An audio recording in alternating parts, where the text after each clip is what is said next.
Meu caro Laércio, a minha intervenção é no sentido de um olhar global para a economia brasileira. O sistema tributário nos países, ele é a peça central do motor da economia. E a economia de mercado existe para abastecer a população. Por sua vez, a população é dona da economia de mercado e funcionária da economia de mercado. Então, ambas existem para edificação da civilização, da subsistência na civilização. E exige impostos para a manutenção da previdência, da educação pública, da saúde pública. Então, diante dessa perspectiva, os países adotaram 3 bases tributárias clássicas: tributação do patrimônio das pessoas e empresas, que a arrecadação no Brasil é baixíssima, não chega a 5% do 100% arrecadado; a tributação das rendas e proventos de qualquer natureza, que no Brasil, pessoa jurídica, física e CSL, não chega a 21% do PIB. E, infelizmente, nos últimos 50 anos, que esse modelo tributário nasceu na PEC 18 de 1965, de ponta cabeça, concentrou a carga tributária no consumo. 75% da carga tributária está sobre os preços, folha e os impostos de consumo, ISS, ICMS, IPI, PIS, COFINS.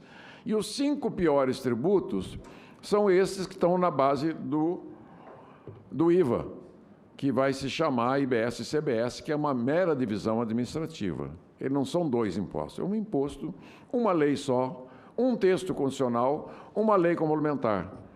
Então, o que ele vai tributar no consumo? Já que, para diminuir a carga tributária do consumo, precisa aumentar o imposto de renda. Tem o Congresso capacidade de aumentar o imposto de renda a curto prazo? Para diminuir a carga tributária do consumo? Podemos aumentar a pessoa jurídica? É possível aumentar o imposto de renda da pessoa jurídica? Mais do que já tem hoje? Eu não vejo possibilidade. Você tem capacidade aqui política de aumentar o imposto de renda da pessoa física? Eu não vejo capacidade. Não vejo. Com toda a honestidade, com meus 50 anos de vida pública, 36 anos estudando essa matéria tributária. O que eu aprendi, por que foi inventado o IVA, e o Brasil não adotou o IVA, mas resolveu fracionar a base do consumo numa dezena de tributos pequenos pendurados, de ineficientes, concorrentes.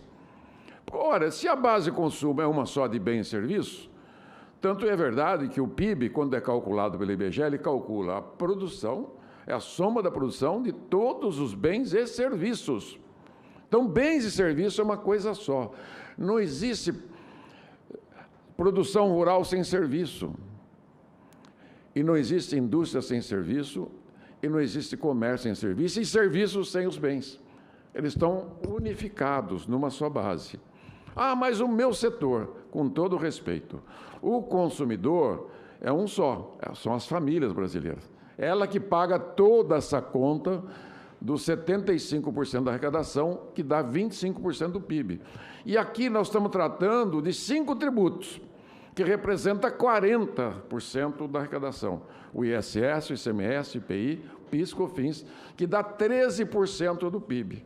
Só que hoje, Laércio, o povo brasileiro está pagando, não 13%, está pagando 19,5% de impostos, que não chegam aos cofres da União. Tem aí, nesses 5 impostos, calculado por mim, 350 bilhões de renúncia fiscal. Ou você acha que quando você dá um incentivo fiscal para a empresa, ela tira do preço? Eu não vi ainda empresário bom samaritano. Segundo, a inadimplência desses 5 tributos é de 200 bilhões por ano. Como disse alguém aqui, ele está cobrado. Só que é o contrário do que você falou. Ele cobra e não paga. É diferente do que ele antecipa o pagamento e não recebe, que é uma coisa, uma fração mínima. Só que a dívida ativa está em 4,5 trilhões de reais a receber das empresas que declararam e não pagaram. O contencioso administrativo e judicial está em 7,5 trilhões, segundo o INSPER. Né? As renúncias fiscais totais, 650 bilhões, o custo burocrático de 100 a 200 bilhões, ou sonegação, 800 bilhões. Como você enxuga o sistema tributário, que é muito maior do que o gasto do orçamento da União? Esse ano, só a Previdência vai pagar R$1 trilhão para 40 milhões de aposentados, 10% do PIB. Então, olha a responsabilidade. Mais o SUS, mais os outros setores. Então, eu estou dizendo assim, é mais importante para o país consertar o sistema tributário que qualquer outra coisa que estamos fazendo no Congresso. Por quê? Temos que eliminar a inadimplência, acabar com a guerra fiscal, tem que acabar com o custo burocrático e combater a sonegação. Esses custos de economia de mercado, o Brasil tem a mais fraudulenta economia de mercado do mundo. Só sobrevive aqui aqueles que conseguem ser espertos, ter benefício fiscal, declarar o imposto e não pagar, ou ir para a justiça ou um recurso administrativo para postergar o pagamento. Então, não tem como você conduzir a economia. Por isso que o Brasil não cresce.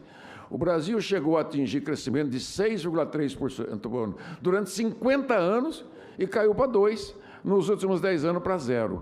Não tem futuro.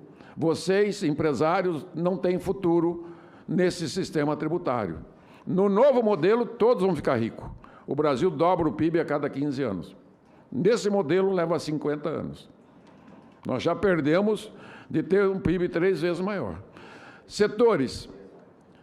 A cada setor que você der redução de imposto, são 100 mil itens, Alci. Você vai ter que escolher dos 100 mil itens qual que você quer reduzir o imposto e recalibrar nos 90 mil. Se você diminuir 10 mil itens de imposto, tem que recalibrar. A alíquota média sempre será 25%. Sempre será 25%. Porque ela pode chegar a 30%, se você zerar todos os itens que estão querendo zerar, vai continuar com a geladeira 50%, o carro 45%. Não tem almoço grátis. Estou dizendo de coração, não sou governo, não tenho nada a ver com esse governo aí. Você sabe disso. Tem nada. Só que temos em comum, estamos apoiando a reforma. Então, tem que haver um bom senso com vocês também, dos setores. PJ com PJ não paga imposto. Desculpa dizer. Quem fala que paga imposto, não paga. Nós vamos deixar 0 de imposto para as empresas de advocacia, 0 para toda a tecnologia, 0 para as elétricas, porque quem paga o imposto é o consumidor final. Lá na ponta, eu sei que é difícil cobrar do pedágio mais do que cobra hoje. Mas nós vamos ter que fazer uma conta de chegar nisso, o prestador de serviço para a pessoa física. Isso sim. É diferente de diminuir a alíquota para PJ para PJ. Aí está reivindicando o quê? PJ com PJ, o crédito é zerado. O modelo de cobrança não tem mais declaratório. O crédito, Ariane, é financeiro. Você precisa repensar o crédito, não é mais escritural. Eu estou aqui, não aceito o crédito escritural. O novo modelo tem que ser financeiro e automático, ninguém põe a mão no imposto. Nenhum contador, nenhuma empresa, nem o governo põe a mão no imposto. Ninguém vai pôr a mão no imposto. Nunca mais. O imposto é sagrado, vai ser o justo ser cobrado para substituir os 13%. Nós não queremos esperteza mais. Nenhum comerciante, nenhum empresário industrial, ninguém vai sobrepor aos outros. Vai viver da sua capacidade, da sua tecnologia, não da esperteza. De você declarar e não pagar, de você ter um incentivo melhor que o outro, ou quebrando o outro, porque... Então, o Senado tem a maior responsabilidade. O Eduardo está ciente disso, você também. Sabe que tem uma pressão de serviço? PJ com PJ, a pressão não é legítima. Só estou dizendo isso com amigo, de coração. Ela é ilegítima. Ah, sim, para o consumidor final, sim. Eu topo tudo. Vamos diminuir a alíquota do consumidor final, do advogado de família, vamos diminuir, sim. Mas do advogado para a empresa, não é ele que vai pagar o imposto, quem paga é o tomador. O engenheiro, quem paga é o tomador. E ele se acredita. Isso é o IVA, gente. Os franceses, na sabedoria deles, inventaram o IVA há mais de 100 anos para deixar neutros os negócios. Empresário com empresário, esqueça o imposto. Isso não existe. Também, desculpe, Ariane, Os escritórios da advocacia vão zerar, não vai ter mais contencioso. No IVA, não. Vai zerar. Zero de contencioso. Ok. E custa o Brasil. O povo vai pagar menos e o Brasil vai crescer.